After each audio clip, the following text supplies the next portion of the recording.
Meus amigos, meus irmãos, leia aqui, eu preciso falar de Tartarugas Ninja. De novo, sim, eu sei, eu fiz um vídeo aí sobre Tartarugas Ninja, não tem como fugir. Eu falei que eu tinha assistido o primeiro filme e que o primeiro filme da década de 90 é melhor até mesmo que essa nova animação, tá bom? Eu dei alguns argumentos lá, mas eu quero fazer um vídeo então falando dessa trilogia desses 3 primeiros filmes. Eu reassisti o primeiro filme antes de fazer aquele vídeo sobre o Caos Mutante e eu acabei de reassistir o filme das Tartarugas da década de 90. E sim, eu assisti esse filme 2 vezes no mesmo mês, porque eu vou fazer a maratona, né? Vou assistir o filme 2 e vou assistir o filme 3, né? E eu quero falar, não vou fazer um vídeo sobre cada, vou fazer um vídeo dos 3 sobre essa trilogia. E eu quero começar então falando desse primeiro filme, do que é mais óbvio, que eu já citei naquele vídeo e eu vou citar aqui de novo. O filme, ele é datado muito, ele é muito datado, principalmente porque nós estamos numa geração que as pessoas simplesmente não sabem ou nunca assistiram um filme sequer com fantasia, com animatronics. Então, acaba que infelizmente nós estamos numa geração que não vai ver valor em uma pessoa fantasiada fazendo um filme sério, né? Vai ficar aquela carinha de cosplay, então a pessoa não sabe, tá? Meu irmão mesmo, ele se negou a assistir, eu tentei até forçar meu irmão mais novo a assistir esse filme, e ele falou, não vou assistir, é muito feio, pô. Essas tartarugas são muito feias, e isso eu não posso, infelizmente eu não consigo controlar o que os seus olhos vão se incomodar. Não consiga controlar a dor que você sente ao ver alguma coisa que não tá dentro do padrão que você espera dentro da indústria. Eu, como não só assisti esse filme quando era criança, assisti esse filme na minha adolescência, hoje em dia, eu também passei por essa evolução de ver um filme com 3D feio e falar, meu Deus do céu, eu colocava um cara fantasiado que é melhor do que esse 3D feio. E hoje em dia, o 3D ser mais fácil do que você ter que ficar fazendo um monte de fantasias estranhas. Então eu vi isso. E hoje em dia eu vejo todo mundo adotando um 3D que hoje em dia eu nem consigo mais ver tudo. Poxa, um 3D, poxa. Então eu vejo isso, essa coisa datada deles usarem, e eu consigo ver beleza, porque no padrão de hoje em dia, o que eu vejo diferente é uma nova mídia. Se eu fosse então dar um exemplo, é tipo você ir num teatro. É uma mídia diferente. É uma mídia com outras limitações, e eu ver esse pedaço da história, esse filme antigo, sem retirar a carga que ele tem, eu consigo ver muito valor nisso e eu consigo me divertir. E como hoje em dia eu tô cansado de 3D genérico, ver algo sendo diferente e autoral, eu dou muito valor. Não é por isso, então eu não consigo de jeito maneira colocar qualquer aspecto técnico dessas fantasias como algo negativo. No mínimo, do mínimo, eu consigo apenas colocar como ponto neutro, tá? O único problema que eu falo assim, que essas que fantasias dão, é que os movimentos de luta não ficam tão legais por causa que a fantasia e os animatronics limitam. Só que mesmo assim, sabendo que essas fantasias limitam os atores, meu amigo, as lutas são divertidas. O único problema, de fato, que eu falo assim, é um problema, eu falo, isso é um problema, é o Splinter. Infelizmente, o modelo do Splinter, aquele modelo Yoda, não dá pra você sentir peso nos movimentos do Splinter, infelizmente. Agora que eu falei dos aspectos técnicos, vamos falar então agora sobre o primeiro filme da década de 90. Que filme bom, muito bom esse filme, eu não brincando, tá bom? Eu já falei, tirou os aspectos técnicos, não sente esse filme datado, às vezes você até consegue se divertir com essa peça da história. Filme bom, amigo, quem é que tem coragem de falar que esse filme é ruim? O filme é muito redondinho, ele é muito bem feito, um roteiro bem coeso. As tartarugas aqui estão formando a sua personalidade, o Léo como líder mesmo, o Rafael sendo aquele cara mais irritado e tendo uma importância. Olha só, desde essa época, o Rafael tendo destaque. Isso não vem nem Rise, não, tá? Nesse primeiro filme, a força motriz, que se eu fosse falar qual é a tartaruga que é a protagonista, é o Rafael. Isso daí, é o Rafael que é a tartaruga protagonista desse filme. Porque tudo volta à parte principal. Vamos então, a história e o roteiro desse filme é muito magnífico, muito bom mesmo. Então vamos por partes. A história começa apresentando as tartarugas já lutando, sem mostrar o começo, ou seja, o começo antes do começo. A história deles é falada através de flashback, o que é muito bom porque não quebra o dinamismo do filme. O roteiro ele é estabelecido com a versão mais clássica das Tartarugas Ninjas, que o Splinter era um rato que aprendeu Taijutsu. E é muito divertido de ver. É um filme extremamente divertido. É um filme Sessão da Tarde, só que ele é muito divertido porque ele é muito redondinho.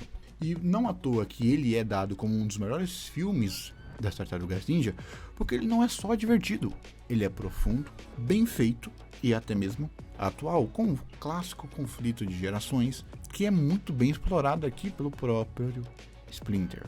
E falando aqui de um ponto fraco, que é as tartarugas, tirando o Rafa, não tem tanta personalidade assim. O Leonardo não tem tanta personalidade, o Michelangelo, todos aqui parece que estão meio que focacionados em ser o Michelangelo, mas ainda assim, tartarugas adolescentes.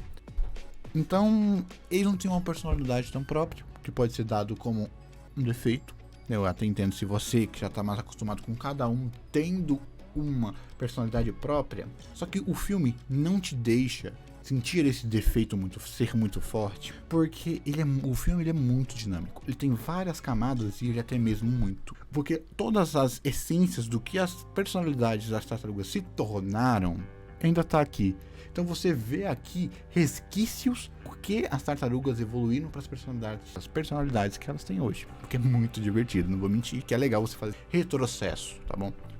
Mas já avisando aqui. Então vamos agora direto pela história. Primeiro, a história do filme é baseada no início das Tartarugas Ninjas, com o primeiro impacto que elas têm do Destruidor. O Destruidor é muito colocado aqui nesse filme, porque ele não conhece as Tartarugas Ninjas, e ele tem uma frase que é muito sutil. Ele reconhece o Yamoshi, o mestre, pelo estilo de luta das tartarugas, o que faz ele ficar com medo de caçar as tartarugas. Ele não tem noção desse caos mutante que e ele tá roubando toda a cidade. E falando na cidade, a ambientação e fotografia desse filme, meu amigo, você tá de brincadeira, é muito boa. Cada frame colocado, a ambientação, o Splinter principalmente, é muito bem colocado. A April é muito bem trabalhada, muito bem dirigida. A cidade, como ela é mostrada, é muito bom. Uma cidade, naquele maneirismo que tinha na década de 90, mas aqui muito bem trabalhado e representado como uma cidade que tem problemas. As piadas do filme funcionam muito bem e as tartarugas são muito, muito carismáticas. E meu amigo, esse, sem dúvida, é um dos melhores Splinters já feitos, muito. Ele é quase o Splinter perfeito. Só faltou ele lutar um pouquinho mais, que infelizmente o modelo dele não deixa. A frase que ele fala, fazendo paralelo com o Destruidor e com a situação atual dos jovens que estão sendo cooptados pelo clã do pé, aqueles jovens que se sentiam perdidos, ele falando: todos os pais amam, importam com seus filhos, e dando um foco no rosto dele para mostrar o peso daquelas palavras. Meu amigo, o Splinter nesse filme só lança pedrada. Então é um filme maravilhoso. O final do filme é bom. Eu vi gente reclamando do final do filme, só que o final do filme é muito amarrado com o roteiro. Eu vou falar. O final do filme é a luta clássica contra o Destruidor. Só que tem uma coisa, o Destruidor tá se sentindo pressionado, porque eles são pelas 4 tartarugas. E então o que o Destruidor faz é malandro, usa da raiva. E quem é pego pela raiva não é o Rafael. E quem é pego na armadilha é o Leonardo. Por quê? Porque ele se deixou levar pela raiva. E quem era que foi trabalhado como aquele que tinha a raiva no começo da obra? O Rafa, que já estava lidando com a raiva dele. E adivinha o que acontece? O Destruidor sente raiva do Splinter, e que background bonito, viu, da história do Splinter com o mestre dele. E o Destruidor, pela raiva, ataca o Splinter sem pensar. Por isso que eu falo que até mesmo o Rafael é o protagonista, porque o problema dele é inserido no começo do filme com o problema da raiva, que faz você ser um guerreiro imperfeito. O Destruidor usa a raiva para abrir a guarda das tartarugas e ter a vantagem. E o Splinter causa raiva no Destruidor para ele virar um guerreiro imperfeito e usar isso contra ele. Muito bem. Isso é legal porque eles sabiam que eles não conseguiriam fazer uma luta legal com o Splinter por causa do modelo. Então o que eles fizeram? Eles amarraram, não foi só o final que foi trabalhado nisso, eles amarraram toda a história do filme para conseguir trabalhar bem com as limitações que eles tinham para fazer esse filme. Isso é maravilhoso. É você ver os produtores conseguindo lidar com os problemas de uma forma maestral. Vamos lá, mais um problema que eu vejo desse filme. O Casey Jones é meio chatinho. Não pelo personagem em si, mas porque o contexto que ele é colocado, o Casey Jones meio que fica meio forçado porque ele é um personagem inserido muito rápido, tá bom? Sem dúvida o romance colocado aqui com o Casey Jones para mim foi desnecessário por causa que não deu tempo, tá bom? Se ele tivesse talvez colocado o Casey Jones como um amigo do Rafa desde o começo do filme, teria funcionado um pouquinho mais pela conexão com os personagens. Por isso que não é um filme perfeito, mas é um filme muito bom. Se eu fosse dar uma nota, facilmente, topo de lista para você reassistir, se você não se incomodar, tá bom? E eu já assisti o filme 2 e, infelizmente, voltei a falar, essa genialidade não acontece no filme 2. O filme 2 da Tartarugas Ninja perde muito papel. Muito. O começo do filme, eu digo que é até um pouquinho melhor do que o filme 1, porque o filme 2 volta no mutagênico. Então volta na origem do mutagênico. E assim como no primeiro filme, o Splinter só lança pedrada. A frase que ele fala, porque o humano inserido aqui artificialmente, um dos maiores erros desse filme também. Por que estamos aqui? Porque você tem juventude e eu tenho experiência. E quem está lá lutando tem os dois. Maravilha. De novo para tirar o Splinter da equação, né? Porque não dá para lutar com ele. Que tirada perfeita para justificar o filme, tá bom? Viu, Caos Mutante? É assim que você faz um Splinter velho limitado ser importante para a trama, tá bom? Tá bom, não vou mais falar de você.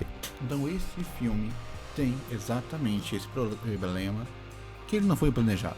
O primeiro filme fez um sucesso meio que repentino, que fez os caras em um ano querem fazer um novo filme. Então esse filme não foi pensado, não foi planejado. O Destruidor ter sobrevivido é uma palhaçada, não tem tamanha. O plano do Destruidor é sem pé, sem cabeça, é muito chato. Mesmo que tenha um plotzinho de roteiro legal, piorar a luta final, meu amigo, que luta horrorosa. Nessa boate, meu amigo, que luta ruim, tudo não faz sentido, é horrível. O Destruidor virando Mega Destruidor não é nem tão ruim, mas a luta na boate é completamente anticlimática, porque eles estão no clímax da luta, da tensão, e eles ficam dançando. Eu já falando aqui que a cena inicial desse filme é uma das cenas mais divertidas, é muito divertida a luta, a primeira luta que tem nesse filme é muito divertida. Então esse filme ele queria ser divertido, e eu não vejo problema. Só que o problema é quando você não consegue alinhar isso com a narrativa que você está colocando no filme. Então, o filme ele não fica divertido. Isso aqui é horrível, tá?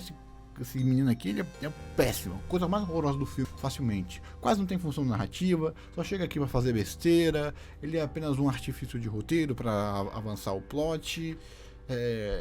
Que ele tá aqui para fazer uns leves paralelos muito ruins. E tudo isso daqui para fazer uma piada. Então, infelizmente, esse filme ele perde muito, principalmente porque ele sem dúvida não foi planejado igual ao primeiro. Então ele tem problemas de roteiro, a luta final dele é muito fraca, eles estão aqui numa boate dançando, que é extremamente anticlimático, e a atuação do Destruidor nesse filme é pá, tá bom? Você sente que o Destruidor aqui, ele é literalmente um desenho animado fingindo ser um ser humano, é muito ruim. Enquanto o Destruidor no primeiro filme tinha ele fala pouco, ele faz pouco, ele aparece até pouco no primeiro filme, o que torna a presença dele muito importante. Aqui o Destruidor fica só parecendo um cara com um capacete estranho e com uma focinha gigantesca na cara. Então o Destruidor aqui ele perde total o peso narrativo dele, tá bom? E aqui nós vemos aqui também um dos aspectos da personalidade do Donnie, tá bom? Do Donatello, de ser alguém inteligente, a aspiração à tecnologia, a cena do laboratório. Então aqui o filme ele não tava tão bom. Ele tem problemas de roteiro, mas ele estava tratando sobre a origem do mutagênico, sobre a empresa que fez o mutagênico, sobre a origem e o sentido de vida das tartarugas ninja, sobre eles procurando um novo lar. Então, mesmo o filme tendo certos probleminhas, ele estava muito divertido. Eu falo, não, eu tava. Só que no final, a luta final do Destruidor, fazendo uma armadilha lá, deles indo lá, aí os Destruidores os bichos lá, ai, os mutantes lá, Ai, ai, ai. Aí jogando eles pra festa, pô. O destruidor armou tudo e do lado tinha uma festa. Não dá, não dá, não dá. Eles sacrificaram a tensão final pra fazer uma piadinha muito sem vergonha. E não conseguiu funcionar, tá? Pra ficar jogando umas musiquinhas top, umas música pop, música pop, ó, e estragando o filme de 91. Então, gente, vamos agora pro filme 3. Falando diretamente de todos os 3 filmes. O primeiro tem um roteiro bom, tem uma boa história, é bem conectado, é bem desenvolvido. O segundo é muito divertido, mas o roteiro dá umas engasgadas e a luta final não se conectou com o filme. E esse terceiro tem uma cara de especial que eu não vou te contar. Aquele tipo de história que tá acontecendo por acontecer, porque seria divertido tal coisa acontecer, o que não seria tanto um problema se, bem, fosse um especial, né? Mas é o filme 3. É o que tem a história mais fraca. Eles voltam no tempo, quase num porque sim. As histórias como se conectam, os dramas são muito acelerados. E para piorar, de novo, Tartarugas Ninja sem saber desenvolver um romance. Será que dá pra chamar aquilo de romance? Eu tô bêbado e não tô conseguindo entender. Então, é um filmezinho um pouquinho ruim, viu? Não vou mentir, não. É porque o filme 1 já tinha um ar mais cômico, mas ele tinha um lado sério e tinha um roteiro bem desenvolvido. O 2 perdeu um pouquinho do roteiro bem desenvolvido, mas ainda tinha um ar sério. Aqui é pura galhofa, só que o problema é que tenta no finalzinho colocar um pouquinho de drama. De verdade, um pouquinho. Principalmente com o Mike, meu Deus. Nem vou falar das próprias fantasias, que aqui ficaram um pouquinho estranhas. Não sei por que dizer. Se eu precisaria que eu veja um pouquinho mais, mas não tô afim agora não, tá bom? Então, pessoal, vamos falar um pouquinho e ler editor aqui e esqueci de novo de fazer o encerramento. Encerrando, o primeiro filme é uma obra de arte, cinema, e os outros 2 são qualquer coisa, né? É caça-níquel. São obras divertidas, sessões da tarde total. O segundo é muito divertido. A abertura inicial do segundo é de rachar o bico, é muito divertido, tá bom? E é muito legal. Agora eu vou falar um pouquinho das fantasias. Eu gosto muito das fantasias e dos efeitos práticos, de verdade. É algo assim que eu acho muito jeitoso, né? Principalmente, eu acho que envelheceu bem. Para você pode ser o contrário, como eu já falei. E, vamos lá, pontos fortes. Desenvolvimento do Rafa e do Leonardo. O Mickey é muito engraçado. E o Donnie começou a ser bem desenvolvido. Aquele negócio do gênio dele, um pouquinho mais apenas no segundo filme. Nossa, o segundo filme tinha muito potencial. E aquele final é um dos piores finais que eu já vi. De verdade. O segundo tinha potencial, tava muito estranho, mas tava legal. E o terceiro, pô, nem Splinter tem direito. Tem direito, o Splinter é algo assim que salva muito nesses 2 primeiros filmes aí. Gosto muito dele. Acho que é só isso, viu, pessoal? Falou!